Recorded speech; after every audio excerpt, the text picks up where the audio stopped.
কিভাবে শহরের প্রধান রক্ষক শেরিফ গ্যালপিনের এমন ভয়ঙ্কর পরিণতি হলো, কারা বা কিসেরা তার চোখ দুটি এভাবে খুবলে নিল, আর ঠিক সেই মুহূর্তে যখন সত্য উদ্ঘাটনের সবচেয়ে বেশি প্রয়োজন ছিল, কেন ওয়েন্সডে অ্যাডামসের সেই রহস্যময় ক্ষমতা তাকে ধোঁকা দিল?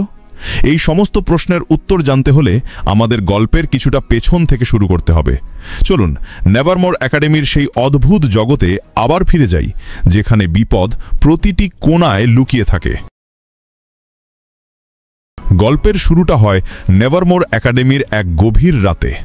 দুঃস্বপ্নের কালো ছায়া থেকে ছিটকে জেগে ওঠে ওয়েন্সডে। তার শ্বাস দ্রুত জ্বলছে, কপালে জমেছে বিন্দু বিন্দু ঘাম, কারণ একটু আগেই সে এক ভয়ঙ্কর ভবিষ্যৎ দেখেছে।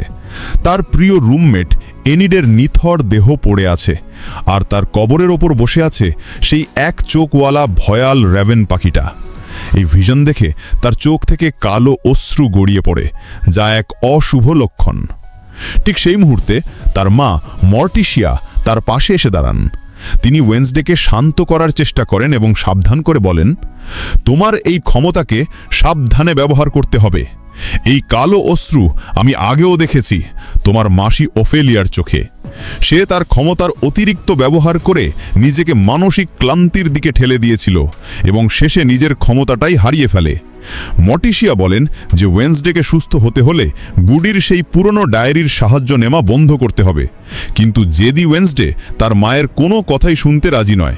সে নিজের পথেই এই রহস্যের সমাধান করতে চায়। পরদিন সকালে ওয়েন্সডে যখন একা একা হাঁটছিল, তার মাথায় একসাথে অনেকগুলো চিন্তা ঘুরপাক খাচ্ছিল। একদিকে শেরিফ গ্যালপিনের সতর্কবাণী, অন্যদিকে জেভিয়ারের আঁকা সেই রহস্যময় ছবি, আর তার নিজের দেখা সেই ভয়ঙ্কর ভিশন। সবকিছুর মধ্যেই কমন ফ্যাক্টর ছিল ওই এক চোখওয়ালা র্যাভেন পাখিটা। তার মন বলছিল খুব খারাপ কিছু একটা ঘটতে চলেছে। আর ঠিক তখনই আমরা গল্পের সেই দৃশ্যে ফিরে আসি যা আমরা একদম শুরুতে দেখেছিলাম। ওয়েন্সডে শেরিফের সাথে দেখা করতে তার অফিসে যায়, কিন্তু সেখানে গিয়ে সে এক ভয়াবহ দৃশ্য দেখতে পায়। শেরিফের নিষ্প্রাণ দেহ মেঝেতে পড়ে আছে, আর তার চোখ দুটো র্যাভেন পাখিরা খুবলে নিয়েছে। হঠাৎ করেই তার মুখ থেকে ঝাঁকে ঝাঁকে র্যাভেন পাখি বেরিয়ে আসতে থাকে, যার মধ্যে সেই এক চোখওয়ালা লিডার র্যাভেন পাখিটাও ছিল। পাখিরা উড়ে যাওয়ার পর ওয়েন্সডে শেরিফের শরীর স্পর্শ করে ভিশন দেখার চেষ্টা করে, কিন্তু অবাক হয়ে সে আবিষ্কার করে যে তার ক্ষমতা পুরোপুরি চলে গেছে। ঠিক সেই মুহূর্তে পুলিশ এসে ঘটনাস্থলে ওয়েন্সডেকে একা পেয়ে তাকেই খুনের সন্দেহে গ্রেপ্তার করে। নতুন শেরিফ তাকে জেরা করতে শুরু করে। যখন ওয়েন্সডে টাইলারের কথা বলে, তখন শেরিফ জানায় যে টাইলর কঠোর নিরাপত্তায় জেলে বন্দী, তাই তার পক্ষে এই খুন করা অসম্ভব। এর মধ্যেই ওয়েন্সডের বাবা গোমেজ অ্যাডামস, যিনি নিজেও একজন আইনজীবী, সেখানে এসে তাকে ছাড়িয়ে নিয়ে যান।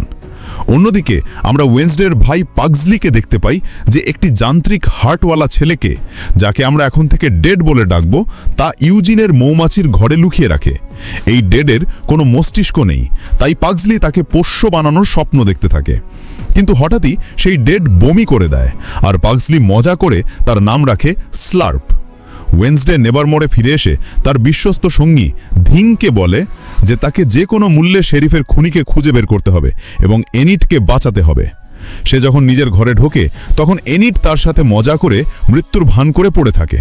কিন্তু মজাটা তখন আতঙ্কে পরিণত হয় যখন ওয়েন্সডে বুঝতে পারে যে তার বিছানায় পড়ে থাকা নকল চোখটা আসলে শেরিফের আসল চোখ। সে এনিটকে সব সত্যি কথা খুলে বলে। ঠিক তখনই এনিডের ফোনে শেরিফের নাম্বার থেকে ওয়েন্সডের কিছু ছবি আসে, যা কোনো এক স্টকার তুলে পাঠায়।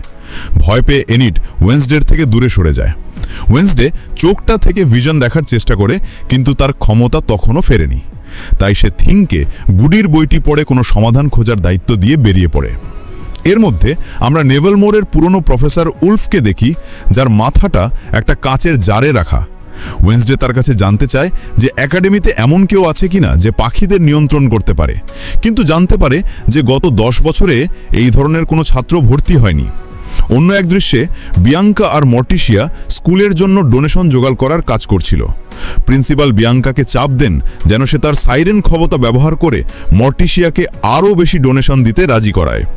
মর্টিশিয়া আর তার মায়ের সম্পর্ক ভালো ছিল না, তাই এই কাজটা করতে গিয়ে মর্টিশিয়া একটা মানসিক অন্তর্দ্বন্দ্বে পড়ে যান। এদিকে পাগজলির সেই পোষ্য ডেড বা স্লার্প নিজের বুদ্ধির জোরে বাঁধন খুলে পালিয়ে যায়। ওয়েন্সডে বা টাইলারের সাথে দেখা করার জন্য উইলো হিল সাইকিয়াট্রিক হসপিটালে যাওয়ার সিদ্ধান্ত নেন। সে ড্রাইভিং স্কুলের রসিদ চুরি করে এবং ড্রাইভিং প্রশিক্ষকের গাড়ি হাইজ্যাক করে সেখানে পৌঁছায়।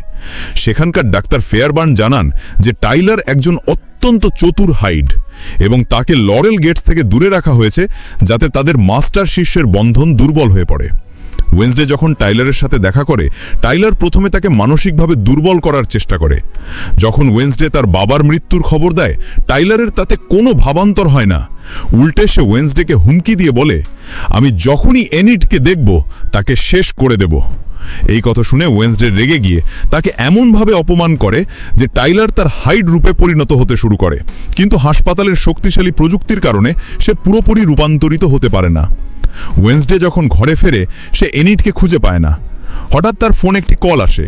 ফোনের ওপাশ থেকে সেই স্টকার বলে, খেলা শুরু হয়ে গেছে, পরের 30 মিনিটের মধ্যে তোমার বন্ধু এনিডকে খুঁজে বের না করতে পারলে সে মারা যাবে। ওয়েন্সডে একটি মিউজিক্যাল নোট খুঁজে পায় এবং পিয়ানোতে সেটি বাজাতেই একটি গোপন দরজা খুলে যায়। সেখানে সে দেখতে পায় এনিড আর তার বন্ধু ব্রুনোকে একটি ফাঁদে আটকে রেখে একটি ধারালো ব্লেড ধীরে ধীরে তাদের দিকে নেমে আসছে। ওয়েন্সডে আরেকটু ক্লু খুঁজে পায়, যেখানে একটা বইয়ের নাম লেখা ছিল। সে নামটা বলতেই ফাঁদটা থেমে যায় এবং তারা বেঁচে যায়। আর তখনই সামনে আসে ওয়েন্সডের সেই সুপার ফ্যান অ্যাগনেস, সেই 13 বছরের মেয়েটা যে স্কুলের শুরুতে ওয়েন্সডের অটোগ্রাফ চেয়েছিল। সে একজন নতুন ধরনের আউটকাস্ট, যার কাছে অদৃশ্য হওয়ার ক্ষমতা আছে। এই ক্ষমতার কারণেই সে ওয়েন্সডেকে সবার অলোকেতে অনুসরণ করতে পারছিল। সে জানায় যে এই সবটাই সে করেছে শুধু ওয়েন্সডের বাজরে আসার জন্য। অ্যাগনেস শেরিফের ফোনটা ওয়েন্সডেকে দিয়ে বলে যে সে খুনিকে খুঁজে পেতে সাহায্য করতে চায়। রাতে ওয়েন্সডে নিজের ঘরে সেই এক চোখওয়ালা রেভেন পাখিটিকে আবার দেখতে পায়, যা তাকে দেখেই পালিয়ে যায়। এদিকে প্রিন্সিপালের চাপে পড়ে বিয়াঙ্কা তার সাইরেন সং ব্যবহার করে মর্টিসিয়াকে রাজি করায় যেন তিনি তার নিজের মাকে গালা অনুষ্ঠানে আমন্ত্রণ জানান। মর্টিসিয়া আর তার মায়ের সম্পর্ক ভালো ছিল না, তাই এই কাজটা করতে গিয়ে মর্টিসিয়া একটা মানসিক অন্তর্দ্বন্দ্বে পড়ে যান। ওয়েন্সডে সেই সুযোগে গুডির বইটি চুরি করতে আসে, কিন্তু মর্টিসিয়া তাকে ধরে ফেলে। তিনি ওয়েন্সডেকে বোঝানোর চেষ্টা করেন যে এই বই তার জন্য বিপজ্জনক, ঠিক যেমন তার বোন ওফেলিয়ার জন্য হয়েছিল। ওয়েন্সডে যখন তাকে সেই রেভেন পাখির কথা বলে, তখন মর্টিসিয়া জানায় যে এভিয়ানরাই পাখিদের নিয়ন্ত্রণ করতে পারে, কিন্তু ওয়েন্সডে বুঝতে পারে তার মা কোনোভাবেই তাকে বইটা দেবে না। তদন্তের পথে বারবার বাধা পেয়ে হতাশ ওয়েন্সডে নিজের ঘরে ফিরে আসে। তার ক্ষমতা চলে গেছে, আর তার মা মর্টিসিয়াও গুডির বইটি দিতে নারাজ। ঠিক তখনই এনিড এসে তাকে জানায় যে তারা সবাই মিলে ক্যাম্পিংয়ে যাচ্ছে, কিন্তু ওয়েন্সডেন এসব ব্যাপারে কোনো আগ্রহ নেই। তার একমাত্র লক্ষ্য শেরিফের খুনিকে খুঁজে বের করা। এনিড চলে যাওয়ার পর ওয়েন্সডে একা একা ভাবতে থাকে। তার রহস্যময় স্টকার অ্যাগনেস আবার অদৃশ্যভাবে তার সামনে হাজির হয়। সে আবার ওয়েন্সডেকে তার সাথে দল বাঁধার প্রস্তাব দেয়, কিন্তু ওয়েন্সডে এবারও তাকে ফিরিয়ে দেয়। এরই মধ্যে আমরা বিয়াঙ্কার ব্যক্তিগত জীবনের এক ঝলক দেখতে পাই। সে লুকিয়ে তার মায়ের সাথে দেখা করতে যায়। তার মা তার প্রাক্তন স্বামী গিডিয়েন এবং তার কাল্ট মর্নিং সঙের কাছ থেকে পালিয়ে বেড়াচ্ছে, কারণ তারা সাধারণ মানুষকে ঠুকিয়ে আসছিল। বিয়াঙ্কা তার মাকে রক্ষা করার জন্য যথাসাধ্য চেষ্টা করছে। হতাশ ওয়েন্সডে অবশেষে তার স্টকার অ্যাগনেসের সাহায্য নিতে রাজি হয়। অ্যাগনেস জানায় যে সে তার এক রূপ বদলকারী বন্ধুর সাহায্যে শেরিফের রূপ ধারণ করে তার ফোনটি আনলক করেছে। ফোনের ভয়েস মেলে তারা কার্লের ডিস্ক নামে একটি গুরুত্বপূর্ণ সূত্র খুঁজে পায়। অ্যাগনেসকে সাময়িকভাবে নিজের সহকারী হিসেবে নিয়ে ওয়েন্সডে সেই রহস্যময় কটেজের দিকে রওনা দেয়। দৃশ্যপট বদলে যায় ক্যাম্পিং গ্রাউন্ডে। নেভারমোরের ছাত্রছাত্রীরা সেখানে পৌঁছেছে, আর পাক্সলি একটি কফিনের ভেতরে করে তার বিপজ্জনক পোষ্য স্লার্পকে লুকিয়ে নিয়ে এসেছে। কিন্তু সেখানে পৌঁছে তারা দেখে যে কিছু নর্মি বা সাধারণ মানুষও একই জায়গা বুক করেছে। এরপর আউটকাস্ট এবং নর্মিদের মধ্যে ক্যাম্পসাইটের অধিকার নিয়ে একটি প্রতিযোগিতা হয় এবং ওয়েন্সডে তার বুদ্ধির জোরে সেই খেলায় জিতে যায়। পরাজিত নর্মিদের লিডার ক্যাডেট ল রাগে জ্বলে ওঠে এবং প্রতিশোধ নেওয়ার শপথ করে। রাতে ওয়েন্সডে একা একা শেরিফের কেবিনে তদন্ত করতে যায়। সেখানে সে কিছু পুরনো খবরের কাগজের কাটিং খুঁজে পায়, যেখানে 15 বছর আগে রহস্যজনকভাবে নিহত হওয়া অনেক আউটকাস্টের খবর ছিল। তাদের মধ্যে লুইস নামে একজনের নাম বারবার উঠে আসছিল। ওয়েন্সডে সন্দেহ হতে শুরু করে যে এই হত্যাকাণ্ডের পেছনে কোনো পুরনো রহস্য লুকিয়ে আছে। তার এখন গুডির বইটি খুব প্রয়োজন, কিন্তু সেটি তো তার মায়ের কাছে। ক্যাম্পে ফিরে এসে সে জানতে পারে যে এনিড এবং এজাক্স অবশেষে তাদের সম্পর্ক ভেঙে দিয়েছে। অন্যদিকে প্রতিশোধ নিতে আসা ক্যাডেটদের ওপর পাক্সলির সেই পোষ্য স্লার্ভ হামলা করে এবং তাদের লিডারের মস্তিষ্ক খেয়ে। এই ঘটনার মাধ্যমে সে নিজেকে আরও শক্তিশালী করে তোলে এবং ক্যাম্পের মধ্যে আতঙ্ক ছড়িয়ে পড়ে। বইটি পাওয়ার জন্য মরিয়া হয়ে ওয়েন্সডে তার মা মর্টিসিয়াকে চোখ বাঁধা তলোয়ার লড়াইয়ের চ্যালেঞ্জ জানায়। শর্ত ছিল যে জিতবে বইটি তার হবে। মা ও মেয়ের মধ্যে এক অসাধারণ লড়াই শুরু হয়। ঠিক সেই মুহূর্তে উন্মত্ত স্লার্ভ জঙ্গলের মধ্যে গোমেজের উপর হামলা করতে যাচ্ছিল, কিন্তু পাগসলি সঠিক সময়ে এসে নিজের বৈদ্যুতিক শক্তি দিয়ে স্লার্ভকে নষ্ট করে দেয় এবং তার বাবাকে বাঁচায়। তলোয়ার লড়াইয়ে মর্টিসিয়া জিতে যায়, কিন্তু ঠিক সেই মুহূর্তে স্লার্ভ তাদের উপর হামলা করে এবং মর্টিসিয়া তার মেয়েকে সেই বিপদ থেকে রক্ষা করে। এই ঘটনা মা ও মেয়ের সম্পর্কের বরফ কিছুটা গলিয়ে দেয়। পুলিশ এসে ক্যাম্পের পরিস্থিতি নিয়ন্ত্রণে আনে, আর ঠিক সেই মুহূর্তে ওয়েন্সডে জঙ্গলের গভীরে একটি রহস্যময় ছায়ামূর্তিকে দেখতে পায়, যার সাথে সেই এক চোখওয়ালা লিডার রেভেন্টিও ছিল। ওয়েন্সডের ক্ষমতা নেই, গুড়ির বইটিও তার হাতের বাইরে, কিন্তু তার মনে এখন অনেকগুলো প্রশ্ন। কেন শেরিফ গ্যালপিন 15 বছর আগের আউটকাস্টদের মৃত্যু নিয়ে গবেষণা করছিলেন? কে এই লুইস? আর এই সব কিছুর সাথে এনিডের মৃত্যুর ভিশনের কি সম্পর্ক? সব প্রশ্নের উত্তর যেন উইলো হিল হসপিটালের ভেতরেই লুকিয়ে আছে, যেখানে টাইলার বন্দী। কিন্তু গল্পের মোড় ঘুরিয়ে দেওয়া এক চাঞ্চল্যকর দৃশ্য আমরা একেবারে শেষে দেখতে পাই। ডাক্তার ফেয়ারবার্ন এবং তার সহকারী জুডি মিলে সেই হসপিটালেই নিয়ে আসে আর একজনকে। সে আর কেউ নয়, স্বয়ং থর্নহিল, অর্থাৎ লরেল গেটস। টাইলারের প্রাক্তন মাস্টার এখন তারই সাথে একই ছাদের নিচে। নেভারমোরের আকাশে আবারও ঘনিয়ে আসছে এক ভয়ঙ্কর দুর্যোগের কালো মেঘ। যেখানে বাঘের ভয়, সেখানেই রাত হয়। আর নেভারমোরের জন্য সেই ভয়ঙ্কর রাত নিয়ে এসেছে স্বয়ং লরেল গেটস। উইলো হিল হসপিটালের ভেতরে তার উপস্থিতি মানেই এক ভয়ঙ্কর ষড়যন্ত্রের সূচনা। ডাক্তার ফেয়ারবার্ন তাকে টাইলারকে নিয়ন্ত্রণে আনার জন্য নিয়ে এসেছেন, কিন্তু তিনি হয়তো জানেন না যে তিনি আগুন দিয়ে আগুন নেভানোর চেষ্টা করছেন। প্রথমে লরেল গেট সাহায্য করতে অস্বীকার করে, কিন্তু যাবজ্জীবন কারাদণ্ডের হুমকিতে সে রাজি হয়ে যায়। তাকে টাইলারের সাথে দেখা করতে দেওয়া হয়। টাইলার তাকে দেখা মাত্রই তার হাইড রূপে জেগে ওঠে এবং তাকে ধরে ফেলে, কিন্তু লরেল শান্তভাবে বলে, আমি জানি তুমি রেগে আছো, কিন্তু আর নয়, আমি খুব শীঘ্রই তোমাকে এখান থেকে মুক্ত করব। এই আশ্বাস পেয়েই শান্ত হয়ে যায় টাইলার। তাদের এই পুনর্মিলন এক আসন্ন সর্বনাশের ইঙ্গিত দিচ্ছিল, যার ঝলক আমরা প্রথম সিজনেই দেখেছি। অন্যদিকে ওয়েন্সডেটা তদন্ত এগিয়ে নিয়ে যাওয়ার জন্য এক পুরনো মৃত আউটকাস্ট প্যাট্রিশিয়ার ছাই সংগ্রহ করতে যায়। সে তার নানি হেস্টারকের সাথে যোগাযোগ করে, যিনি মৃতদেহের ব্যবসা করেন। ওয়েন্সডে তাকে জানায় যে প্যাট্রিশিয়া সহ সমস্ত নিহত আউটকাস্টরা একসময় উইলো হিলেরই বাসিন্দা ছিল এবং এখন তার বন্ধু এনিডের জীবনও বিপদে। ঠিক সেই মুহূর্তে সেই এক চোখওয়ালা লিডার রেভেন্টি সুযোগ পেয়ে প্যাট্রিশিয়ার ডেথ সার্টিফিকেটের কাটিংটি নিয়ে উড়ে যায়। ওয়েন্সডে তাকে ধরার চেষ্টা করে, ব্যর্থ হয়। রেভেন্টি তার মাস্টারের সাথে একটি বাইকে করে পালিয়ে যায়। এই ঘটনায় ওয়েন্সডে আরও চিন্তিত হয়ে পড়ে। তার অনুরোধে নানি হেস্টার পুরো কবরস্থানটি কিনে নেন এবং জানতে পারেন যে তখনকার সমস্ত দাহকার্যের দায়িত্বে ছিল আগাস্টাস নামে এক ব্যক্তি, যার সই সব ডেথ সার্টিফিকেটে রয়েছে। ওয়েন্সডে যখন তার ঘরে ফেরে, তখন অ্যাগনেস তাকে জানায় যে তার বইয়ের চুক্তি বাতিল হয়ে গেছে, কিন্তু ওয়েন্সডে সেদিকে কোনো খেয়াল নেই। তার মাথায় এখন শুধু উইলো হিলের রহস্য। সেই দুর্গে প্রবেশ করার একমাত্র উপায় তার অদ্ভুত আঙ্কেল ফেস্টার। ওয়েন্সডে তাকে পুরো পরিকল্পনা বুঝিয়ে দেয়। সে তাকে উইলো হিলে গিয়ে লুইস নামে কাউকে খুঁজে বের করতে হবে। এদিকে ওয়েন্সডে তার মা মর্টিসিয়াকে জানতে চায় কেন তার মাসি অফিলিয়াকে উইলো হিলে পাঠানো হয়েছিল। অনেক জেদ করার পর মর্টিসিয়া জানায় ছোটবেলায় অফিলিয়ারও চোখ থেকে কালো অশ্রু বেরোতো, যা তার মানসিক ক্ষমতার অতিরিক্ত ব্যবহারের ফল ছিল। কিন্তু তার মা হেস্টার সেটা না বুঝে তাকে মানসিক রোগী ভেবে উইলো হিলে পাঠিয়ে দেন, আর এটাই ছিল মাওমের সম্পর্কের অবনতির মূল কারণ। হেস্টার এসে ওয়েন্সডেকে জানায় যে আগাস্টাস একসময় নেভারমোরের শিক্ষা নিয়ন্ত্রক ছিল এবং পরে মানসিক ভারসাম্য হারিয়ে উইলো হিলে ভর্তি হয়।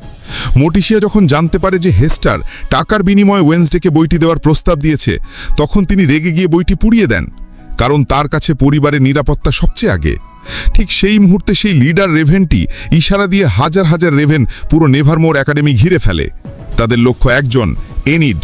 পাখিরা তার ওপর নির্মমভাবে হামলা শুরু করে। ওয়েন্সডে তাকে বাঁচাতে ছুটে যায়, কিন্তু এই বিশৃঙ্খলার মধ্যে লিডার রেভেন্টি থিংকে ছো মেরে নিয়ে যায়। ওয়েন্সডে রেভেন্টিকে তাড়া করে স্কুলের মিউজিক রুমে পৌঁছায়।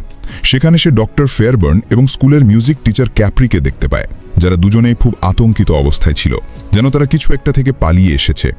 ওয়েন্সডের সন্দেহ আরও ঘনীভূত হয়। এদিকে ফেস্টার অগাস্টাসকে খুঁজে পায়। সে পুরোপুরি মানসিক ভারসাম্যহীন এবং সারাদিন বাগানে পাখিদের সাথে কথা বলে। ফেস্টার তার পোষা তোতা পাখির কাছ থেকে লুইস সম্পর্কে একটি কোড নাম্বার জানতে পারে, 51971। কিন্তু লরেল গেটস তাদের দেখে ফেলে এবং ফেয়ারবার্নকে জানিয়ে দেয়। ফেস্টারকে ধরে স্লার্পের সেলে বন্ধ করে দেওয়া হয়। ওয়েন্সডে এবার এনিড ও অ্যাগনেসকে নিয়ে আঙ্কেল ফেস্টারকে বাঁচানোর এবং লুইজের রহস্য ভেদ করার জন্য উইলো হিলে যাওয়ার এক দুঃসাহসিক প্ল্যান তৈরি করে। ক্যাপ্রির মিউজিক সেশনের গাড়ির ভেতরে লুকিয়ে এবং অ্যাগনেসের অদৃশ্য হওয়ার ক্ষমতার সাহায্য নিয়ে ওয়েন্সডে দুর্গের মতো সেই হসপিটালের ভেতরে প্রবেশ করে। সেখানে সে ফেস্টারকে মুক্ত করে, কিন্তু তাদের সাথে সাথে সেই যান্ত্রিক দানব ডেড বা স্লার্পও মুক্ত হয়ে যায় এবং গার্ডদের ওপর হামলা শুরু করে। এই চরম বিশৃঙ্খলার সুযোগ নিয়ে প্রথমে লরেল গেটস নিজেকে এবং তারপর টাইলারকে মুক্ত করে। কিন্তু সে টাইলারকে মুক্ত করার পর তাকে বলে, আমি তোমার মাস্টার নই, এবং তার বুকে ছুরি মেরে সেখান থেকে পালিয়ে যায়। হয়তো ওয়েন্সডের দেওয়া বৈদ্যুতিক শক টাইলারের মাস্টারের বন্ধন ভেঙে দিয়েছে এবং এখন সে এক অনিয়ন্ত্রিত আরও ভয়ঙ্কর শক্তি। ওয়েন্সডে এবং ফেস্টার সেই কোড ব্যবহার করে লুইজের সেল খুঁজে বের করে, কিন্তু সেটা কোনো সেল ছিল না, ছিল একটি গোপন গবেষণাগার যার নাম LOUS, long term outcast integration study. তারা ভেতরে গিয়ে এক ভয়াবহ দৃশ্য দেখতে পায়। সেখানে সেই সমস্ত আউটকাস্টদের বন্দি করে রাখা হয়েছিল যাদের মৃত বলে ঘোষণা করা হয়েছিল। অগাস্টাস তাদের উপর পরীক্ষা নিরীক্ষা চালাতো, সাধারণ মানুষকে আউটকাস্টে পরিণত করার চেষ্টা করত। আর তখনই সেই মাস্টার সামনে আসে। সে আর কেউ নয়, স্বয়ং জুডি, উইলো হিলের সেই শান্ত নিরীহ রিসেপশনিস্ট। সেই অগাস্টাসের মেয়ে এবং তার বাবার এই ভয়ঙ্কর গবেষণার প্রথম সফল বিষয় একজন এভিয়ান যে পাখিদের নিয়ন্ত্রণ করতে পারে। ফেস্টার তার বৈদ্যুতিক শক্তি দিয়ে জুডির ওপর হামলা করে, যার ফলে সমস্ত বন্দীদের সেল খুলে যায়। হসপিটালের ভেতর এক চরম বিশৃঙ্খলা তৈরি হয়। শেরিফ গ্যালপিন আসলে এই বন্দী আউটকাস্টদেরই বাঁচানোর চেষ্টা করছিলেন। ওয়েন্সডে ফেস্টারকে বাইরে পাঠিয়ে দেয় এবং নিজে একজন আতঙ্কিত মহিলা আউটকাস্টকে সামলায়। অন্যদিকে পালিয়ে যাওয়া স্লার্প ডক্টর ফেয়ারবার্নকে তার ঘরে কোণঠাসা করে ফেলে। গল্পের একেবারে শেষ মুহূর্তে ওয়েন্সডে নিজেকে এই ভয়ঙ্কর বিশৃঙ্খলার কেন্দ্রে আবিষ্কার করে। তার ক্ষমতা নেই, সে একা। তার মনে শুধু তার মায়ের সতর্ক বাণী বাজছে। সে হয়তো রহস্যের সমাধান করেছে, কিন্তু এমন এক দানবকে মুক্ত করে দিয়েছে যার নিয়ন্ত্রণ এখন কারোর হাতেই নেই। বুম! এর সাথেই শেষ হয়ে যায় ওয়েন্সডে সিজন 2 এর প্রথম ভাগ। তো বন্ধুরা, এই ছিল ওয়েন্সডে সিজন 2 এর প্রথম 4টি পর্বের রুদ্ধশ্বাস কাহিনী। নেটফ্লিক্স এই সিজনটিকে 2টি ভাগে ভাগ করেছে, যার পরবর্তী অংশ আসছে সেপ্টেম্বরের 3 তারিখে। আপনাদের হয়তো মনে হচ্ছে শেষে ওয়েন্সডে যে মহিলাকে বাঁচিয়েছিল সে কি তাহলে হারিয়ে যাওয়া ওফিলিয়া, যে তার বাবার পরীক্ষার শিকার হয়েছিল? এই প্রশ্নের উত্তর পেতে আমাদের আরও কিছুদিন অপেক্ষা করতে হবে। ততক্ষণ পর্যন্ত আপনারা আপনাদের থিওরিগুলো কমেন্টে আমাদের জানান। ভিডিওটি ভালো লাগলে অবশ্যই লাইক দিন এবং আমাদের চ্যানেলটি সাবস্ক্রাইব করে রাখুন, যাতে ফাইনাল পার্টটি আসার সাথে সাথে আপনারা তার ব্যাখ্যা দেখতে পারেন। ধন্যবাদ।